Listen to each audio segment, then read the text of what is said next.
मिशाल अलमीर से कहती है कि मुझे इस चीज़ का यकीन नहीं था कि ये औरत यानी कि वानिया इतनी खुदगर्ज है कि अपनी आई पर आकर कुछ भी कर सकती है। मुझे तो बहुत अफसोस है इस औरत पे कि आखिर किसी की परेशानी में ये औरत कैसे इतनी खुश हो सकती है। जिस पर अलमीर उससे सारी बात का तज़किरा करता है और कहता है कि आखिर तुम क्या कहना चाह रही हो, मुझे तो कुछ समझ नहीं आ रही। जिस पर वो फिर से इस बात को इग्नोर कर जाती है और कहती है कि नहीं, ऐसी कोई बात नहीं है, क्योंकि वो इस बात को छुपाना चाहती है और जानती है कि अगर ये बात पहुंच गई अलमीर के कानों तक तो मसला काफ़ी ज़्यादा संगीन हो जाएगा।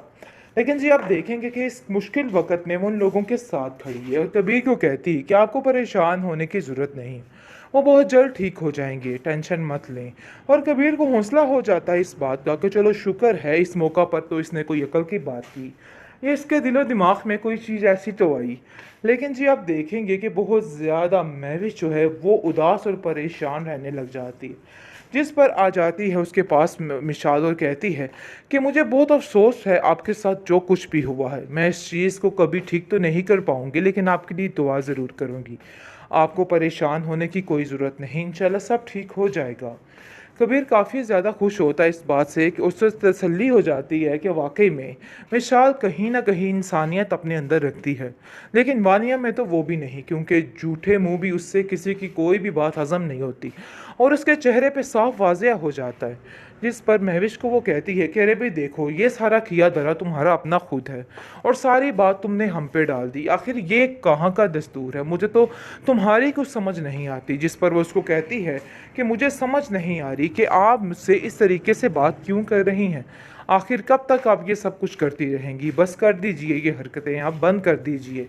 लेकिन जी आप देखेंगे कि कबीर उसको हौसला देने के लिए सबको कह देता है कि कोई भी ऐसी बात ना की जाए महविश के सामने जिससे उसका दिल उचाट हो, तो बेहतर यही है कि उसके सामने अपने माहौल को काफ़ी चिल किस्म का रखा जाए और उसे कोई भी ऐसी चीज़ ना कही जाए। लेकिन वो इन सब चीज़ों के लिए कुछ भी नहीं कर पा रही।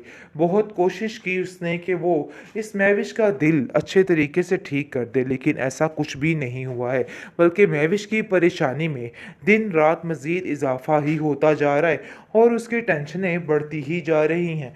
वो बेचारी जितनी कोशिश कर ले कुछ भी ठीक होने का नाम नहीं ले रहा है। आप देखेंगे कि किस तरीके से महविश जो है वो परेशान है और रो रही है, क्योंकि उसका गम अभी ताज़ा ताज़ा है और उसको खुद समझ नहीं आ रही कि इन सब चीज़ों को किस तरीके से हैंडल करे। लेकिन जी बहुत कोशिश के बावजूद भी उसका दिल मुत्तमिन नहीं हो पा रहा और परेशानी उसके लिए दिन ब दिन बढ़ती ही जा रही है। आप देखेंगे कि किस तरीके से वो अपने आप को बहलाने की पूरी कोशिश कर रही है कि सब कुछ ठीक हो जाए, नॉर्मल हो जाए, लेकिन फिर भी कुछ भी ऐसा नहीं हो पा रहा है। आप देखेंगे जी फरी आके काफ़ी रोती है और कहती है कि मैंने तो इतनी दुआएं मांगी थी दिन रात, आखिर ऐसा कैसे हो सकता है। लेकिन जी कबीर उसको समझाता है कि ये सब खुदा की मर्ज़ी है, इसलिए तुम्हें परेशान होने की कोई भी ज़रूरत नहीं है और बिला वजह टेंशन मत लो। अभी तो तुम्हारी ज़िंदगी में सुकून आया है और फिर से तुम बेसुकूनियों वाली बातें करके अपनी ज़िंदगी भी ख़राब करने की कोशिश कर रही हो। बहरहाल जी आप देखेंगे कि शुएब कहता है कि ये काफ़ी ज़्यादा फड़फड़ाने की कोशिश कर रही थी, जिसकी वजह से इसके साथ ये सब कुछ हुआ है और ये सब कुछ तो होना ही था, क्योंकि कुछ लोग इसी काबिल होते हैं और इनमें से ये भी एक थी, इसलिए इसको इज्जत भी रास नहीं थी। जिस पर वो काफ़ी हैरान हो जाएगी फरी कि आखिर ये कैसी बातें कर रहा है और क्यों कर रहा है, उसकी ये हैरत उसका खुद साथ नहीं दे रही है। बहरहाल जी आप देखेंगे कि फिर से कबीर जो है वो उसको हौसला देने की कोशिश कर रहा है महविश को और उसको समझा रहा है कि परेशान बिल्कुल भी नहीं। बेहतरीन ड्रामा सीरियल बड़े भैया के इस एपिसोड में आप देखेंगे कि किस तरीके से महविश की सारी खुशियाँ ये वानिया की नज़रें खा गई हैं। हर चीज़ ख़त्म हो चुकी है, लेकिन जी बहुत ही टेंशन बन चुकी है इन लोगों के घर और बहुत ज़्यादा आजमाइश आ चुकी है, क्योंकि जिस तरीके से सब खुश थे सब कुछ खाक में मिल गया। लेकिन इन सब चीज़ों में थोड़ी सी इंसानियत बाकी है तो मिसाल भी उनमें शामिल है और वो साफ साफ कहती है जाकर कि देखिए वानिया भाभी, मैं आपकी इन बातों पे यकीन नहीं कर सकती, हमें भी उनकी परेशानी में परेशान होना चाहिए, लेकिन शायद आपको उन चीज़ों का कोई अंदाज़ा नहीं। कबीर भाई के साथ दुश्मनी हमारी अपनी जगह पे है, लेकिन मैं कभी भी इस चीज़ के लिए हामी नहीं भरूंगी करूँगी आपके साथ कि आप इन चीज़ों में उनका साथ दें, यानी कि गलत रास्ते पे जाएँ। कबीर काफ़ी परेशान है और कहता है कि पता नहीं किसकी नज़र खा गई और सब कुछ ख़त्म हो गया मेरी ज़िंदगी में। वो अंदर ही अंदर काफ़ी टूट गया है, क्योंकि उसने काफ़ी ज़्यादा ख्वाब देख रखे थे, जिसकी वजह से उसको काफ़ी ज़्यादा टेंशन हो रही है और वो सोच में गुम है कि आखिर उसके साथ ऐसा कैसे हो गया। वो बार-बार यही कह रहा है महवी से कि महविश, क्या तुम मुझे बता सकती हो कि असल वजह क्या बनी थी? क्या हुआ था और क्या नहीं हुआ था? जिस पर महविश कहती है कि ऐसी कोई बात नहीं, बस जो होना था अल्लाह की तरफ से ही हुआ है। बहरहाल जी, आप देखेंगे कि महविश भी काफ़ी परेशान है और उनकी मम्मी जान उनको काफ़ी तसल्ली देती हुई नज़र आती हैं और कहती हैं कि बेटा, तुम्हें परेशान होने की कोई ज़रूरत नहीं है। देख लेना, सब बहुत जल्द ठीक हो जाएगा।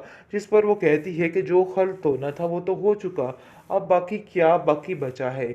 लेकिन जी, आप देखेंगे कि वो उसको समझाती है कि उम्मीद को नहीं तोड़ना चाहिए, इसलिए उम्मीद पे दुनिया कायम है। तो बेहतर यही है कि अपने ज़हन में इस तरह की फ़िज़ूल बातें ना लेके आओ, सब कुछ बहुत जल्द ठीक हो जाएगा, ये मेरा तुमसे वादा है। बहरहाल जब से ही फ़री को इस चीज़ का पता चलता है तो वो काफ़ी ज़्यादा परेशान हो जाएगी और सोचेगी कि आखिर ये सब कुछ क्या हो गया, कैसे हर चीज़ इतनी जल्दी बदल गई है। लेकिन वो इन सब चीज़ों के लिए कुछ भी नहीं कर पा रही। बहुत कोशिश की उसने कि वो इस महविश का दिल अच्छे तरीके से ठीक कर दे, लेकिन ऐसा कुछ भी नहीं हुआ है, बल्कि महविश की परेशानी में दिन रात मज़ीद इज़ाफ़ा ही होता जा रहा है और उसकी टेंशनें बढ़ती ही जा रही हैं। वो बेचारी जितनी कोशिश कर ले, कुछ भी ठीक होने का नाम नहीं ले रहा है। आप देखेंगे कि किस तरीके से महविश जो है वो परेशान है और रो रही है, क्योंकि उसका गम अभी ताज़ा-ताज़ा है और उसको खुद समझ नहीं आ रही कि इन सब चीज़ों को किस तरीके से हैंडल करे। लेकिन जी, बहुत कोशिश के बावजूद भी उसका दिल मुत्तमिन नहीं हो पा रहा और परेशानी उसके लिए दिन ब दिन बढ़ती ही जा रही है। आप देखेंगे कि किस तरीके से वो अपने आप को बहलाने की पूरी कोशिश कर रही है कि सब कुछ ठीक हो जाए, नॉर्मल हो जाए, लेकिन फिर भी कुछ भी ऐसा नहीं हो पा रहा है। आप देखेंगे जी, फरी आके काफ़ी रोती है और कहती है कि मैंने तो इतनी दुआएं मांगी थी दिन रात, आखिर ऐसा कैसे हो सकता है। लेकिन जी, कबीर उसको समझाता है कि ये सब खुदा की मर्ज़ी है, इसलिए तुम्हें परेशान होने की कोई भी ज़रूरत नहीं है और बिला वजह टेंशन मत लो। अभी तो तुम्हारी ज़िंदगी में सुकून आया और फिर से तुम बेसुकूनियों वाली बातें करके अपनी ज़िंदगी भी ख़राब करने की कोशिश कर रही हो। बहरहाल जी, आप देखेंगे कि शुएब कहता है कि ये काफ़ी ज़्यादा फड़फड़ाने की कोशिश कर रही थी, जिसकी वजह से इसके साथ ये सब कुछ हुआ है और ये सब कुछ तो होना ही था, क्योंकि कुछ लोग इसी काबिल होते हैं और इनमें से ये भी एक थी, इसलिए इसको इज्जत भी रास नहीं थी। जिस पर वो काफ़ी हैरान हो जाएगी फरी कि आखिर ये कैसी बातें कर रहा है और क्यों कह रहा है। उसकी ये हैरत उसका खुद साथ नहीं दे रही है। बहरहाल जी, आप देखेंगे कि फिर से कबीर जो है वो उसको हौसला देने की कोशिश कर रहा है महविश को और उसको समझा रहा है कि परेशान